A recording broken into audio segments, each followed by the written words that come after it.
Assalamualaikum warahmatullahi wabarakatuh. Selamat pagi. Kami dari kelompok 1 Bahasa Indonesia 17 akan mempresentasikan hasil penelitian kami tentang keefektivitasan pembelajaran online mahasiswa Institut Teknologi 10 November angkatan 2020 di tengah pandemi COVID-19 dengan dosen pengampu Edi Santoso.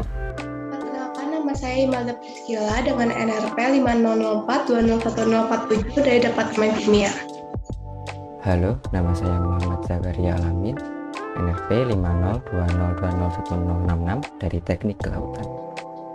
Saya Syarafina Nurinara dengan NRP 5029201060 dari Departemen Desain Interior. Perkenalkan, nama saya Aurora Ramandita Syaharani dengan NRP 5020201090 dari Departemen Teknik Kelautan. Perkenalkan, nama saya Rizka Yuniati, NRP 5029201052 dari Departemen Desain Interior. Halo, perkenalkan, nama saya Sinur Fadila dengan NRP 5023201030 dari Departemen Teknik Biomedik. Saya Fernula Yaans, NRP 5023201066 dari Departemen Teknik Biomedik. Saya Syarafina Nurin akan membacakan pendahuluan. Coronavirus disease atau COVID-19 merupakan penyakit menular yang disebabkan oleh sindrom pernapasan akut SARS-CoV-2. Bersamaan dengan itu, terbit surat edaran Kemendikbud tentang pencegahan penyebaran COVID-19 di perguruan tinggi. Melalui surat tersebut, pihak Kemendikbud memberi instruksi kepada perguruan tinggi untuk menyelenggarakan pembelajaran jarak jauh dan menyarankan mahasiswa untuk belajar dari rumah masing-masing. Pembelajaran daring yang diberlakukan saat pandemi ini merupakan salah satu inovasi dalam dunia pendidikan, namun masih banyak permasalahan yang dihadapi baik oleh pendidik maupun mahasiswa. Pendidik merasa kaget karena harus mengubah sistem pembelajaran yang awalnya belajar secara tatap muka menjadi pembelajaran secara daring. Mahasiswa juga mengganti mode belajar pada saat offline ke online. Permasalahan teknis seperti device dan jaringan juga menjadi kendala pada saat pembelajaran daring. Di samping itu, tidak semua orang mampu mengoperasikan media pembelajaran daring maupun mampu mengeluarkan biaya untuk kebutuhan pembelajaran daring seperti laptop atau data internet. Selanjutnya, saya akan menjelaskan tentang metodologi yang kami gunakan dalam penelitian kali ini. Penelitian kali ini menggunakan metode angket atau kuesioner, di mana daftar pertanyaannya kami susun secara terstruktur dengan bentuk pertanyaan berupa pilihan ganda dan menggunakan media Google Form. Sasaran pada penelitian kali ini adalah mahasiswa Institut Teknologi 10 November Surabaya, di mana kami memperoleh 51 responden dari departemen yang berbeda-beda. Metode ini kami gunakan untuk memperoleh data tentang bagaimana keefektivitasan pembelajaran online mahasiswa di tengah pandemi COVID-19. Adapun analisis data penelitian kali ini menggunakan 3 tahapan, yaitu reduksi data, display data, serta penarikan dan verifikasi kesimpulan. Untuk bagian selanjutnya, hasil dan pembahasan akan dijelaskan oleh teman-teman saya. Selanjutnya adalah hasil dan pembahasan. Penelitian ini dilakukan terhadap 51 mahasiswa acak atau sebanyak 0,76% dari seluruh mahasiswa Institut Teknologi 10 November Angkatan 2020. Dari jumlah responden tersebut didapatkan data berdasarkan asal departemen dan asal daerahnya. Dan berikutnya adalah feedback dari metode daring di ITS. Hasil data ini terkait baik atau tidaknya keberlangsungan seluruh kegiatan pembelajaran selama menggunakan metode daring dapat dilihat dari diagram berikut ini. Untuk menjawab pertanyaan ini, responden dibagi menjadi 5 kategori. Berdasarkan urutan, kategori pertama adalah mereka yang merasa bahwa kegiatan pembelajaran terlaksana dengan sangat buruk. Kategori kedua, yang merasa bahwa kegiatan pembelajaran terlaksana dengan buruk. Yang ketiga adalah yang merasa bahwa kegiatan pembelajaran cukup baik.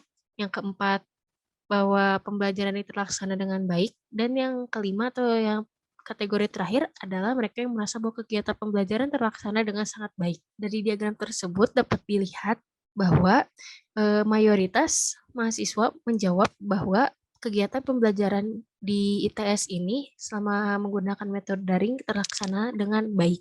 Lalu juga layanan yang didapatkan oleh mahasiswa di ITS.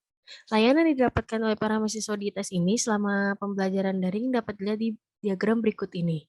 Paling banyak mahasiswa memilih bahwa menggunakan Zoom adalah sebanyak 98% atau 50 orang. Lalu berupa modul sebanyak 90,2% atau 46 orang, dan yang menggunakan video atau rekaman sekitar 60,8 atau 31 orang, dan sisanya masing-masing hanya 2% atau 1 orang saja yang mendapat layanan Office 365, tugas, dan lain-lain. Lalu juga ada fasilitas kampus yang mendukung pembelajaran daring. Distribusi fasilitas kampus mayoritas adalah bernilai 4, atau yaitu sebanyak 29 orang atau 56,9%. Nilai 1 sejumlah 1 orang atau 2%, nilai 2 sejumlah 3 orang atau 5,9%, nilai 3 sejumlah 12 orang atau 23,5%, dan nilai 5 sejumlah 6 orang atau 11,8%.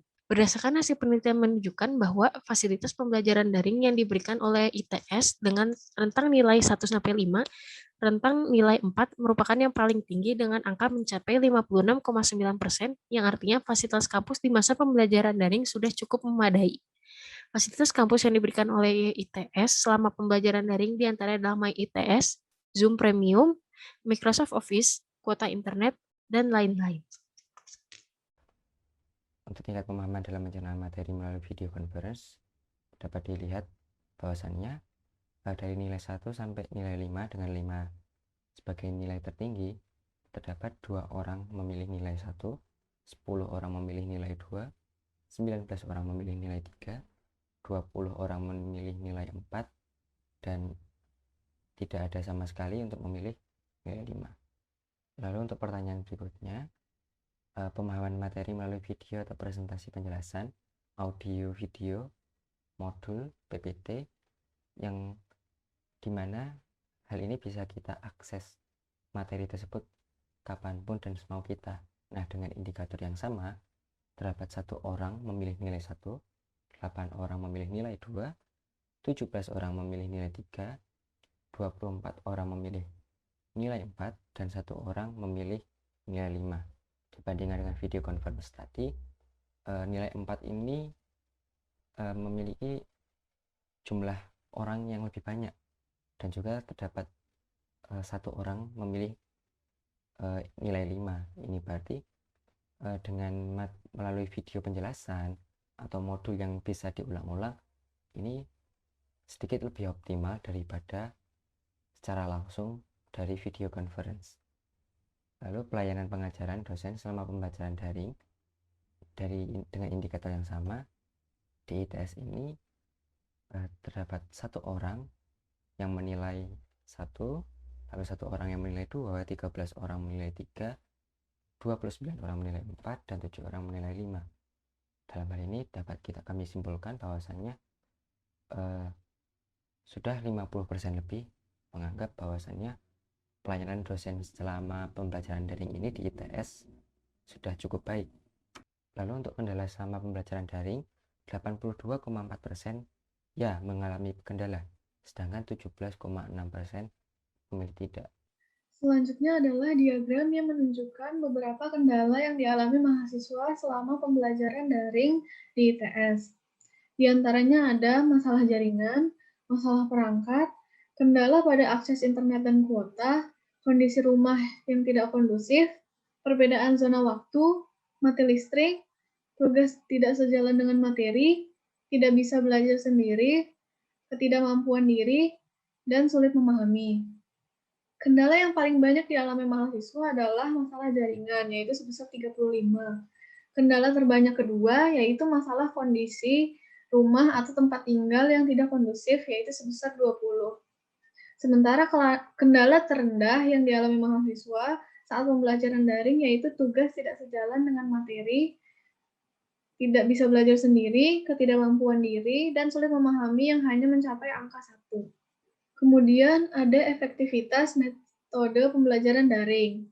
Bisa kita lihat pada diagram bahwa mayoritas mahasiswa cenderung merasa pembelajaran luring atau tatap muka lebih efektif daripada pembelajaran daring atau online. Sebanyak 78,4% mahasiswa memilih pembelajaran luring, sedangkan sisanya 21,6% mahasiswa memilih pembelajaran daring. Selanjutnya ada tingkat kepuasan mahasiswa 2020 secara menyeluruh terhadap pembelajaran online di ITS. Diagram batang di bawah ini menunjukkan tingkat kepuasan dari yang paling rendah yaitu angka 1 sampai sangat memuaskan atau yang paling tinggi yaitu angka 10. Sebagian besar mahasiswa, yaitu sekitar 37,3% atau sebanyak 19 orang merasa cukup puas dengan memilih angka 8. Sedangkan yang memilih angka 10 hanya 1 orang atau hanya 2%. Kemudian yang memilih angka 3 yang artinya kurang adalah 1 orang dan angka 5 yang berada di tengah sejumlah 1 orang. Yang terakhir yaitu mengenai kesimpulan. Dari topik sebelumnya dapat disimpulkan bahwa kegiatan belajar mengajar secara luring atau luar jaringan lebih efektif dibandingkan pembelajaran secara daring atau dalam jaringan. Alasan ini disebabkan oleh beberapa hal. Misalnya, kendala jaringan, masalah pada perangkat, kendala pada akses internet, kondisi sekitar yang tidak kondusif, serta perbedaan waktu. Pembelajaran metode daring yang dilaksanakan oleh Institut Teknologi 10 November dinilai kurang efektif bagi sebagian besar responden. Untuk itu, sebaiknya Institut Teknologi 10 November meminimalisir ketidakefektifan tersebut, misalnya dengan memberikan bantuan kuota, memberikan akses rekaman kepada mahasiswa, memberikan file materi secara lengkap, dan tidak membuat jadwal di luar jadwal pembelajaran. Dan presentasi dari kelompok kami, mohon maaf apabila ada kesalahan kata. Wassalamualaikum warahmatullahi wabarakatuh.